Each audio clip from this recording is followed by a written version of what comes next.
ERT-ի հեռուստաեթերում այժմ վերլուծությունների ժամանակն է եւ մեր տաղավարում է Արմեն Չիբուխչյանը, վերլուծաբան։ Բարև ձեզ Արմեն։ Բարև ձեզ։ Երևի նախ եւ առաջ անդրադառնանք ձեր վերլուծություններին այսօրվա հանդիպման առիթով վարչապետ Փաշինյան, նախագահ Պուտին։ Այո, դե Հայաստանի մասով երևի ամենակարևոր իրադարձությունը դա է, որովհետեւ Պուտին, այսինքն այդ հանդիպման կոնտեքստը ենթադրաբար ուրեմն արդեն պարզ էր, ես ենթադրեցի այն ժամանակ էլ, որտեղ հիմա ընտրությունների առևտուր է գնալու եւ այդպես էլ եղավ, կարծես թե Պուտինի ակնարկները ակնհայտորեն այդ մասին են, որ մի նեղացրեք Ռուսաստանի անձնագրով մարդուն եւ այսպես շարունակ, բայց Քալբանտարկյալ քիչ։ Այո, բայց տեսեք, այստեղ ակնհայտորեն Պուտինը այսպես որոշ չափով բացեց խաղաքարտերը եւ սկսեց ավելի պարզ խոսալ։ Մինչեւ այսքան պարզ Պուտինը չէր խոսացել։ Նախ մինչեւ այդ Մարիա Զախարովան ասել էր, որ ոչ մի երկաթգծի հարց չի քննարկում Ղազախստանին վաճառելու հետ կապված։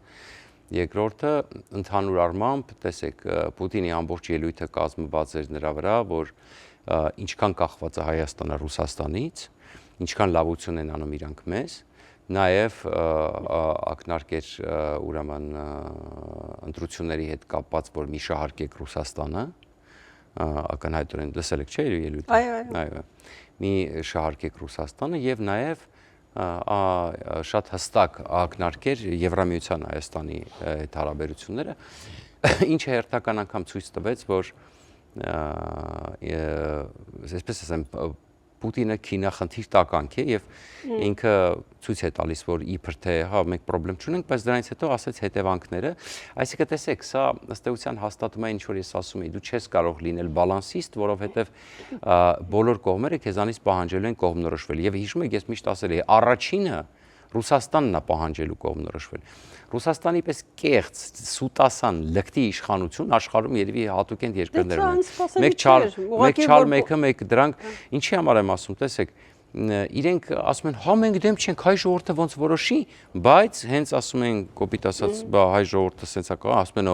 այ եթե սենց կողմնորոշվի, այս հետևանքները կունենա, խելոք մնացեք նստեք տեղներդ, հա։ Ակնարկեց, որ պետք է Սամվել Կարապետյանին տեղ տալ իհարկե, միանշանակ Ռուսաստանի անձնագրով այդ որ շեշտեց այդ բնականաբար խոսքը Սամվել Բայց ստացավ պատասխանը, սահմանադրություն ունենք, որում ասվում է, որ չի կարելի։ Դե պատասխան հանդեղի Փաշինյանը սխալ թույլ տվեց, ինքը ասեց, որ խոսքային սխալ թույլ տվեց, ինքը ասեց, որ Հայաստանի օրենքով չի թույլատրվում օտար երկրի պասպորտով անձնագրով ընտրություններին մասնակցել, դրանից հետո ասեց, հետեւաբար մենք չունենք ոչ մի սահմանափակում, չէ՞ դա սահմանափակում է, հենց դա օրենքով սահմանափակում է, որ չի կարելի թույլ տալ օտար երկրի, այսինքն չի կարող, իրավունք չունի, դա բնական սահմանափակում է։ Այո, նա պետք է ասել օրենքով սահմանափակում ունենք մենք, ոչ թե հետեւաբար մենք չունենք սահմանափակումներ, այսինքն այդտեղ մի քիչ հակասեց խոսքը, բնականաբար են հասկացավ, բայց տեսեք խնդիրը ինչու՞մն է։ Արցախի մասով էր հետաքրքիր հարցը, բնականաբար Պուտինը այսպես հոկտեմբերի 5-ը թե 6-ը հիշեց, Պրահան հիշեց, Փաշինյանը թեթև ակնարկեց, որ դուք մոռացել եք երևի 22 թվականի դեպքերի հետ կապված, բայց այստեղ մի կարևոր բան կա, ես ուզում, այսինքն մեծ հաշվով տեսեք, բայց գլոբալ մենք ունենք իրականություն, որտեղ Պուտինը ներկայացրեց ու այդ իրականությունը ցավոք սրտի մեր օգտին չի, այն ինչ որ Պուտինը ներկայացրեց ու սպառնաց, ինչի մասին ես տարիներով խոսում եմ, որ այս պահը գալու է, իսկ Ուկրաինայի պատերազմից հետո ցավոք սրտի այդ ամեն ինչը ավելի է խորացել։ Բայց այդտեղ մի հետաքրքիր հանգամանք կա, տեսեք, Արցախի հետ կապված, որպեսզի շատերը պատկերացնեն, թե ինչքան լկտի ստախոս է Պուտինը, պետք է մի պարզ բան հաշվի։ Ինքը ասում է, որ ուրեմն, քանի որ դուք ճանաչեցիք Արցախը, այդ մենք արդեն ոչ մի բան չէինք կարող անել եւ հապկնել իրավասու չէր։ Ուրեմն այստեղ եկեք մի քանի մասի բաժանենք, սկսենք Ներողություն Փաշինյանն էլ հակադարձեց։ Տեսեք, հակադարձելու խնդիրը այդ չի, ես ուզում բացատրեմ, թե ինչքան լկտի ստախոս են իրանք, տեսեք ինչ է ինքը ասում։ Ուղղակի Պուտինի խոսքերն եմ ուզում բանանել։ Ինչքան ստախոս է։ Ուրեմն նախ սկսենք նրանից, որ հապկին մենք չենք դիմել Ղարաբաղի մասով, երբեք չի դիմել Փաշինյանը կամ Հայաստանը, մենք չենք դիմել Ղարաբաղի մասով։ Մենք դիմել ենք, երբ որ ադրբեջանցիները մտան Ջերմուկ, Սևլիճ, այո, Վարդենիս, մենք այն ժամանակ դիմեցինք, որպեսզի ՀԱՊ կգա եւ ՀԱՊ-ը պատասխանեց, դե քանի որ դեմարկացիա դելիմիտացիա արված չի, ակնհայտ սահման։ Հետո սկսեցին այդպես ասել, անմիջապես։ Ահա, թեկուզ էական չի, իրանք այսինքն չարձագանքեցին որևէ կերպ, այսինքն դա լկտի սուտ է, որ մենք ինքը այսինքն պատկերացրեք պետության ղեկավարը Ռուսաստանի, որպեսզի պատկերացնեք ինչքան լկտի ստախոսը, կանգնում է բացա այդ կեղծ սուտ է խոսում, բոլորի աչքի առաջ եւ վստահ սուտ է խոսում, հա։ Եվ ինձ թվում է, այստեղ հենց դա պետք է, այստեղ պետք է շեշտել դա։ Պետք է շեշտել, այստեղ է կարևոր, գիտեք, որ պետք է Փաշինյանը ասեր, որ գիտեք ինչ Վլադիմիրիչ, մենք ձեզ չենք դիմել Ղարաբաղի հարցով։ Այստեղ շատ կարևոր էր, որպեսզի այդ ամեն ինչը շեշտվեր։ Մենք դիմել ենք Հայաստանի տարածքների հարցով։ Մյուս մասը, ստի ավելի վատ մասը, խոսենք երկրորդ մասում։ Հիմա գնում ենք գովազդային դադարի։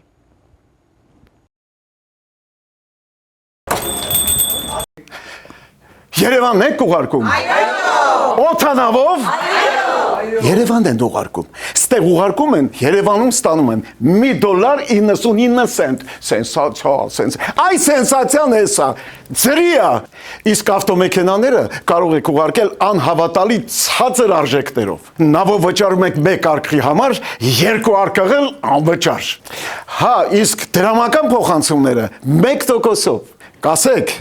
Աշոտ դա ուղարկել։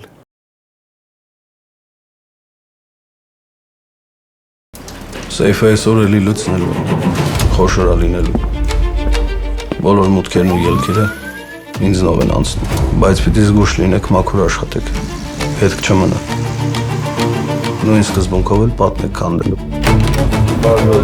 Ծանոթացեք աղբորս այդ ֆելոնը, սպորտսմենը։ Դու մեդալով հետարի, ես էլ քեզ համար նոր բոթաս կանեմ։ 4 մետր երկարությամբ թռիչք պետք է աներ։ Հարցը ոնց են այնտեղ հայտնվել։ Սաղան եմ ծամեն բնեմ բերանները, որ վերջում կծեն արա։ Պատը քանդելու համար մեզ 3.5 ժամա պետք։ Ոչ առաջին պատն, ոչ էլ վերջին։ Բա պատալոկը։ Մեկ մի բանի իմ վրա։ Ջուրը 2 շիշի տեղը 4 շիշ կվերկանեմ։ Ռիսկը շատ է կոլ, բավար բռնվենք։ Չենք բռնվի մի կռա։ Հետո ինչ-որ կերպ 34 սանտիմետր անցքով ներս ամտել ու 32 կիլոգրամ փող տարել։ Կամ գիժա, կամ էլ Чиновник. Преступники пробили потолок в хранилище Госбанка. Они ушли незамеченными и захватили с собой мешки с рублями.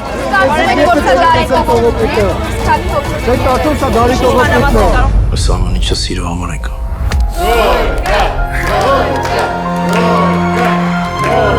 Արիթե եք հա տղեր ջան։ Ովքեր չեն հասկանում, ամեն կասիրի մանրամասն բացատրեք, որ սերիան նորաշրջանառում։ Կորիչը ոչ մեկ է մոտ չկա։ Մենակ նրանց մոտ։ Действуйте вне протокола, чтоб в кратчайшие сроки у меня были их имена.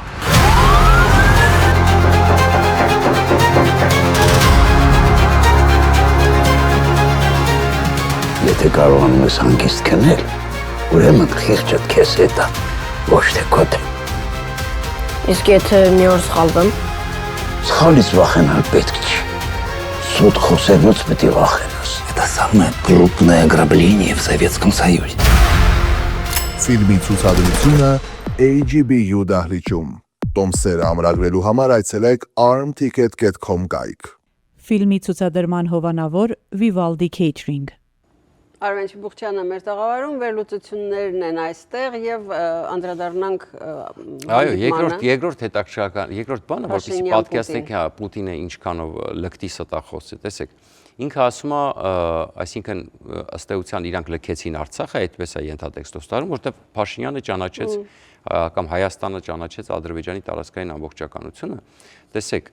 Հայաստանը ճանաչեց, այստեղ երկու շատ կարևոր հանգամանք։ Համար 1 միջազգային օրենքներով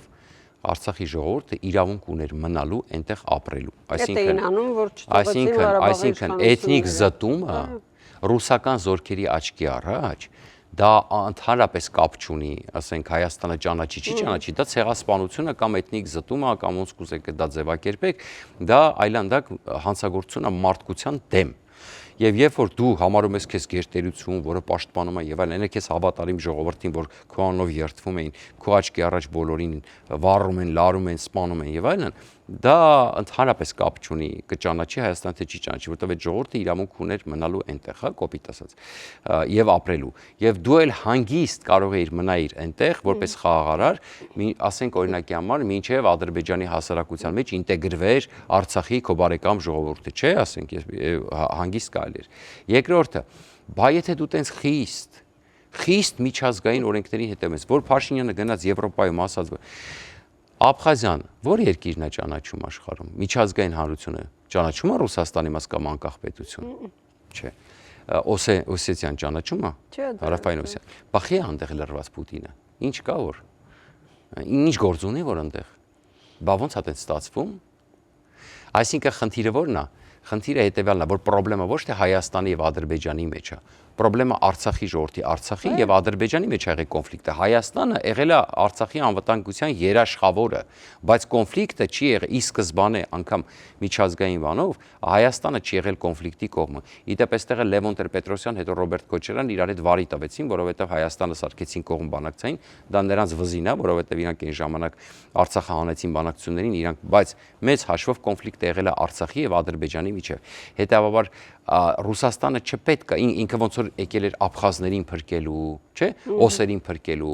Այդտեղ էլ քո բարեկամ Ղարաբաղի ժողովրդին փրկեիր, չէ՞, կոպիտ ասած, հա, որը քո անունով երդվում էին։ Ինչ կապ ունի Հայաստանը ճանաչեց, չճանաչեց։ Չէ՞ որ կոնֆլիկտը, այսինքն Հայաստանի կարծիքը ստեղ երկրորդական էր, Արցախի ժողովուրդը չէր ուզում, չէ՞, ապրեր Ադրբեջանի կազմում։ Պրոբլեմը իրենց ու Ադրբեջանի միջև էր, չէ՞, իրենք ինչ-որ կամ իրավունքներ ունեն եւ այլ եւ այսպես շարունակ։ Դու դառնայիր միջնորդ Արցախի եւ Ադրբեջանի միջև։ Այդտենց փորձեր կարգավորել հարցերը։ Այսինքն ծերից ծեր լկտի սուտ է գնում այս պատմության մեջ,